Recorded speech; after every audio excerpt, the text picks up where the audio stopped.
Hello and welcome back to episode 3 of my Minecraft Let's Play. Apologies for the noise going on outside there. Not a lot has happened between the episodes. You can see I've decorated in here a little bit. All the little comforts that you need at home. A furnace, crafting table. Added a second story for my bed. And a chest for valuables. And today I'm going to start work on the iron farm, but of course in order to do that I'm going to need plenty of resources. Now, going down into the mine shaft that I dug in the last episode, this drops down into a rather useful looking cave. I'm pretty sure there's going to be loads of stuff down here that I can get. I'm going to need lots of stone, probably some wood as well. That can be done when we get up the top again. As you can see, caves, bit of redstone, and it leads off that way. Again, I've not really explored it too much. I've saved it for today, but I'm not going to do all that on camera. I imagine that would be quite boring to watch, so I'm going to spend half an hour, maybe 40 minutes or so, just going through, seeing what I can find, and I will show you the results at the end.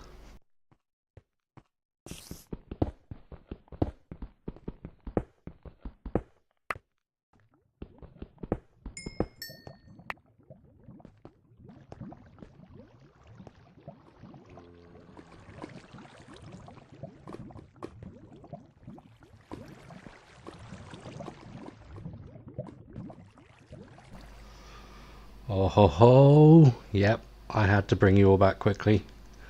Can you see it? Yep, that's right. Look at all these patches of redstone. I mean, they're everywhere. Imagine the stuff we're going to build with those. And some of those as well, but redstone. Loads and loads of redstone. Let's get all this up.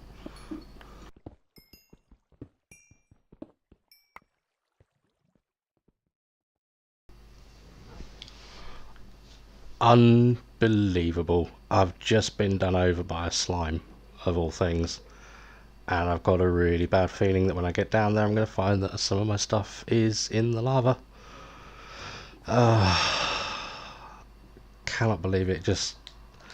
I saw the slime, I thought just ignore it, walk past, not doing any harm, but nope, he took me out.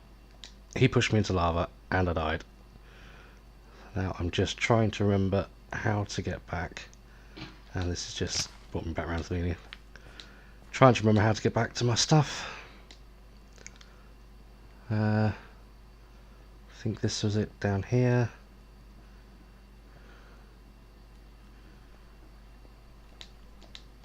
Torches all on the left. Oh, I swear if he's knocked my die, here we are, we're close. It's just down here, and yep, there it all is. Still got the diamonds. I don't think I lost too much, other than some pride and some levels. Let's get that back on. Food in my hands. Still got the diamonds. It's all good. It's all good. So I was just on my way back out. Looks like my fortunes have changed again. Just hop over here. We have a zombie spawner, and I hope this diode. I hope he doesn't get me. Oh, not another death. Not already. So fingers crossed. Yeah, there's a chest in here, so fingers crossed get something nice from this.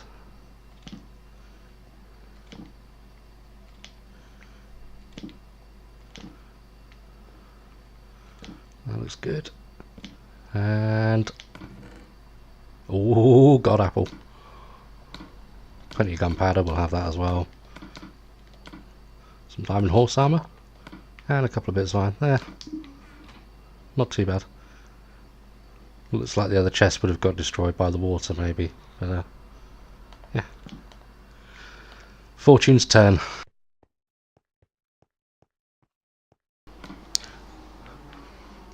Alright, so back at the surface now. and just taking stock of the situation. And to be fair, despite that death, I think I got away with it. Yeah, as deaths go, that was that was probably a good one to have. I seem to have only lost the basic resources like the stone and the wood, but we've ended up with nearly 2 stacks of iron ore, a little bit of gold, stack and 3/4 of redstone, a little bit of lapis, the 2 diamonds, of course, some coal, and it turns out it was a slime chunk down there as well. Less said about those the better, I think. And then of course there was the god apple and the diamond horse armor as well. So yeah, all in all, not too bad. But this does mean I'm going to have to go back and fetch stone now. So I think I'm going to go and do a little bit more mining, perhaps off camera, just collect up enough stone for what I need, and then we'll get started on the iron farm. Okay, time to get started on this build. I've been collected a few more supplies together.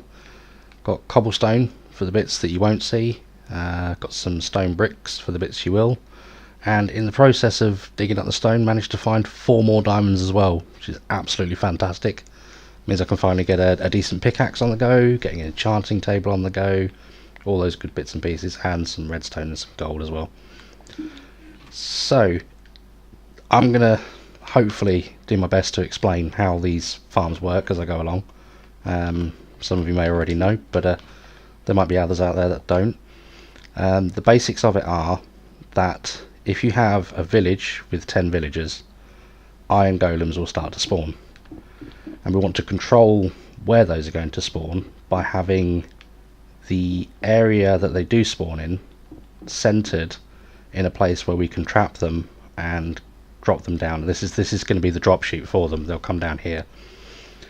This area is 21 by 21 wide to these dirt blocks over here.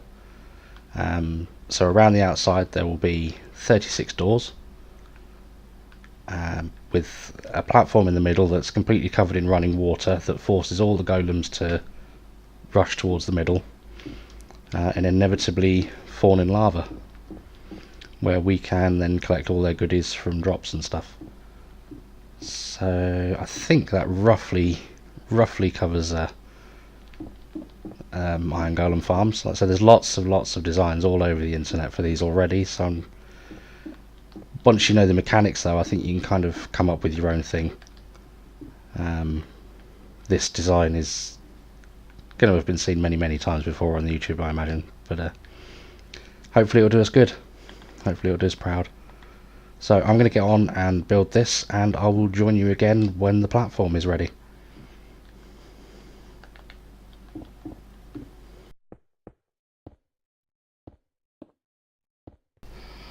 Alright, so here is our giant platform of doom, suspended 10 blocks off the floor. Golems will spawn focused on a 16 by 16 by 6 section, which is centered on the center of the village, which is somewhere in the middle here for us. So I spoke to Dave the hamster, who spoke to a mathematician, who then spoke to a scientist, who conferred with a guy at NASA, and they've reliably informed me that 36 doors means we're going to have to put 9 doors per side. Whether or not that means they can still be symmetrical, I'm not quite sure yet, because on 2 of the sides I'm going to have 2 little bays where the villagers can sit. I think they'll be around here somewhere. One, something here for the villagers, and the same over the other side. Oh, hungry. So time to get the framework in for the doors now. This is fairly easy. All we're going to do is come up 1-2 blocks like this, 1-2 blocks again, and then take this all the way across.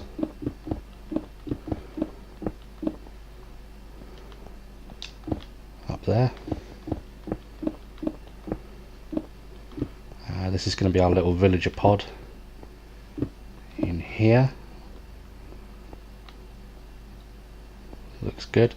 And that means 1, 2, 3, 4, 5, 6, 7. So we can have up to 14 doors on each side, but we don't need to use all of that. What I might do is if I take it to 38 doors, does that mean I can get symmetry? If I have 9 doors on each side here and 10 doors on each of these sides, maybe. So 1, 2, 3, 4, 5, 6, 7. Yeah, I think that'll work. So it doesn't matter too much about where the doors are, just as long as they're all in a square, which would then force the centre of the village to be in there. So let's knock up some doors quickly. No, don't need the stone. Already got the wood in my inventory. We'll make half of this into planks for now, I think.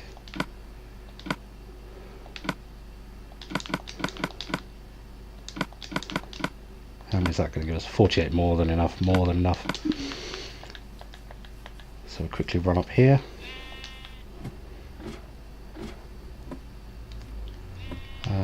Now what did I say I was going to have? I was going to have 1, 2, 3,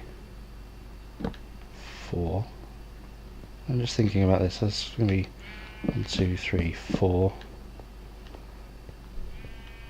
That's 8, 16.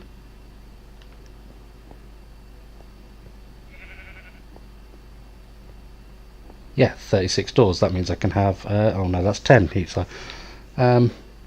We can split them up a bit, that'd be fine. Maybe copy something similar to this each side. This can just be blocked in for now.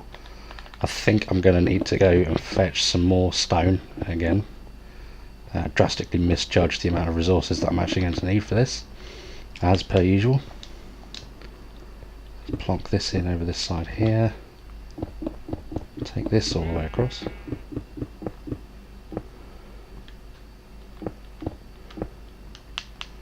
So that was 3 wide.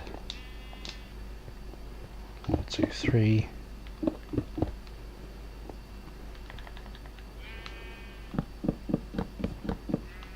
No.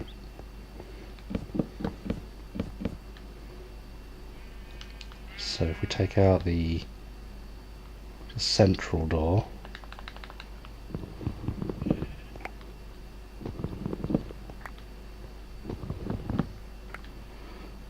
one, 2, 3, 4, 5, 10 plus 8. That's 18 times 2 is 36. That's going to be fairly even. There'll be a little bit of a difference here and here, but I can live with that. This is more about functionality than looking good. So I will quickly plonk the rest of these doors in using a very well known technique for placing doors known as the time lapse, and catch you on the other side.